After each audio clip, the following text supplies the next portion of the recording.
Have you ever been at the store and picked up a package to see all of the ingredients and then decide to put it back? That's what happened to me when I wanted to make some corned beef for St. Patrick's Day. As I was trying to avoid the store-bought versions that had all of the extra ingredients that I didn't want for my family, I learned that corned beef and pastrami start out as a beef brisket. Today I'm going to teach you how to take this beef brisket and use simple ingredients to make homemade corned beef. This will be a low and slow method in the oven, and then later this summer we will get the smoker out and we will use the same method to make pastrami. So if you're looking for a healthier lunch meat, we got you covered.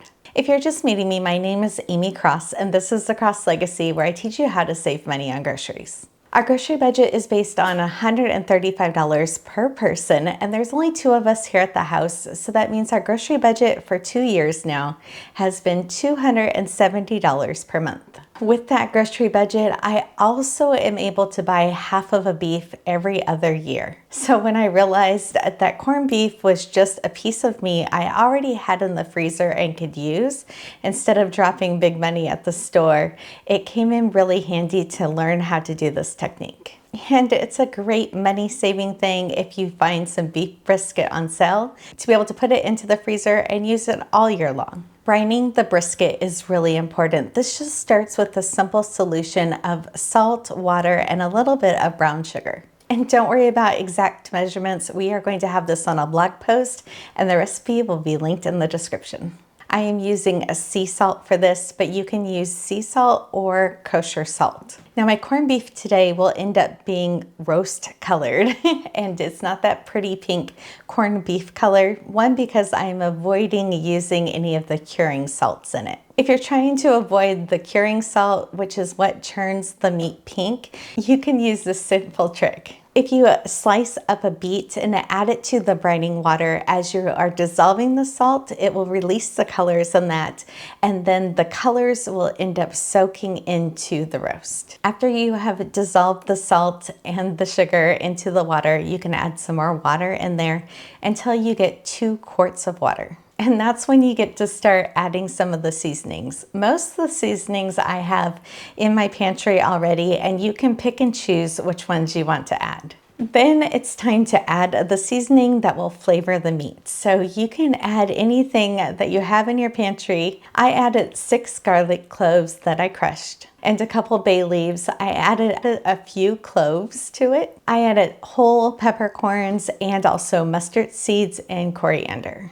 I happen to have whole allspice berries, so I added that, but if you don't, you can add a cinnamon stick. But if you only have a few of these ingredients, it's okay too. A lot of these ingredients that I have are because I use them throughout the year for making things like pickles or elderberry syrup. After the brine is cooled down, then we add it to a glass container. I put the brisket in it first and then poured the brine over the top. Now this can stay in the refrigerator overnight or up to 7 days. This is the container that I use for lettuce, and I love that it snaps closed airtight, so I didn't have to worry about any spills in my refrigerator. After you're done with the brining process, it's really important that you then put clean water in the container.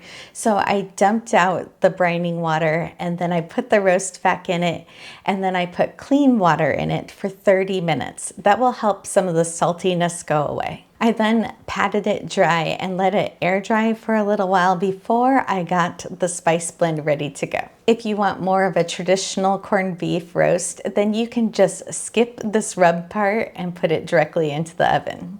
But the rub is our favorite part. For the rub, I used some of those same ingredients from the brine and then added some more. This time I used one of my favorite kitchen tools, which is my magic bullet, and I used the spice grinder and I ground it up black pepper. And since I normally use coriander seeds and not ground coriander, I buy it in bulk and then I can have it in my pantry for a few years at a time.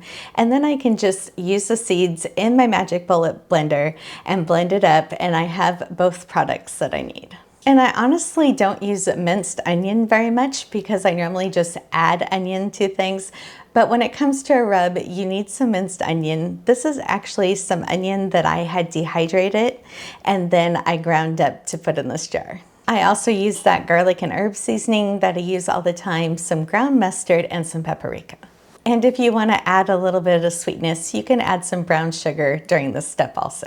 To cook this, I'm going to put this in my Dutch oven. That way I can use the lid and avoid using tin foil. I'm going to add a chopped onion to the bottom of the pan and then a cup or two of water. We'll see how much it needs. And this is going to go into a cooler oven at 275. The lower and slower that you cook it, the more tender it will be. I do have a digital thermometer that will make this really handy, so I'll know exactly when it gets to temperature. This can take anywhere from 3 to 4 hours depending on what size brisket you start it with. I just pulled the corned beef out of the oven and it smells amazing.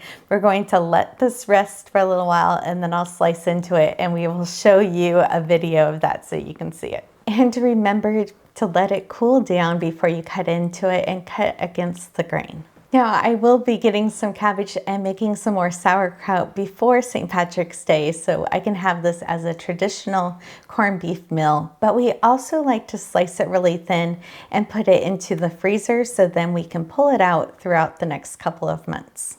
And one of our favorite ways to have it is with sweet potatoes and making a corned beef and hash with a soft boiled egg. So if you want to see how I make all of these meals, make sure that you're following our meals series. If you're new to the Crust Legacy, welcome. I'm glad that you're here. Make sure that you hit subscribe and know that I answer every single question and comment that I see that comes through on YouTube.